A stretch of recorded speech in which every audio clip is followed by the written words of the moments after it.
네, 민주당이 청와대 하명 수사 의혹에 대해서 경위를 직접 묻겠다면서 당사자들을 국회로 불렀는데 검찰과 경찰 양쪽 다 거부했습니다. 검찰의 정치 개입을 저지하려다가 다소 민망한 상황을 맞게 된 민주당은 그래도 간담회를 예정대로 열고 비공개로 회의를 진행했습니다. 국회 연결해서 자세한 내용 알아보겠습니다. 이승배 기자. 네, 국회입니다. 네, 이게 민주당 입장에서는 다소 당황스러운 상황이 돼버렸는데 그래도 회의는 계속 진행했다고요? 예, 그렇습니다. 일단 민주당 간담회는 예정대로 오후 2시부터 당대표 회의실에서 시작이 됐습니다.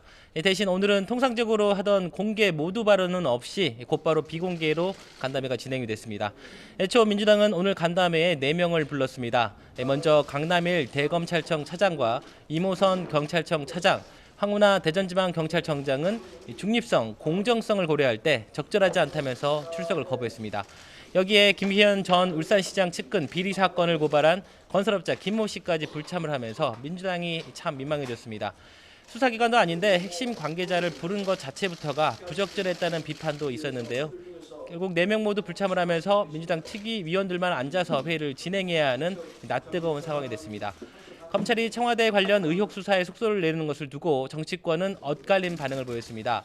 민주당 이해찬 대표는 검찰의 이런 행보는 정치적 의도를 가진 수사라면서 특검을 해서라도 진실을 낱낱이 밝히겠다고 거듭 경고했습니다.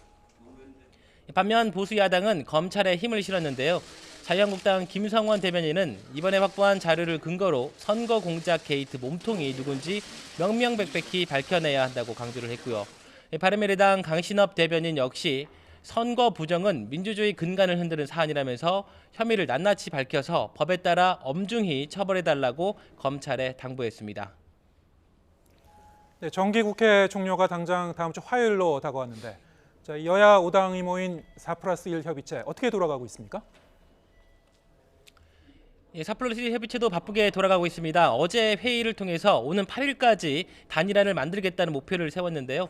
어젯밤 선거제에 대해 국회 밖에서 2시간 정도 비공개로 만났고요. 오늘도 협상은 계속되고 있습니다. 오늘 오전에는 예산안을 놓고 비공개로 회의를 열었는데요. 바른미래당 예결위 간사인 지상욱 의원이 회동 자리를 찾아와서 강하게 비판을 했습니다.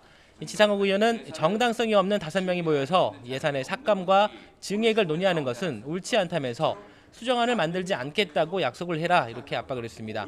이에 대해 더불어민주당 전해철 의원은 3당 원내대표에게 빨리 합의를 해서 예산안을 정기국회 전에 처리할 수 있게 합의하라고 독려하는 게 필요하지 이런 식으로 항의를 하는 건 맞지 않다고 맞섰습니다. 4+1 협상은 내년도 예산안, 선거법 그리고 검찰과 사법제도 개혁 이렇게 세 분야로 따로 나눠서 논의를 합니다. 단일안이 만들어지면 돌아오는 월요일 법정 처리 시한을 넘긴 예산안을 필두로 모든 안건을 본회의에 붙일 계획입니다. 네, 이렇게 협상이 바쁘게 돌아가고 있지만 여전히 한국당이 변수죠? 예, 맞습니다. 본회의를 계획하고 있는 9일 바로 그날이 한국당은 차기 원내대표 경선을 치릅니다.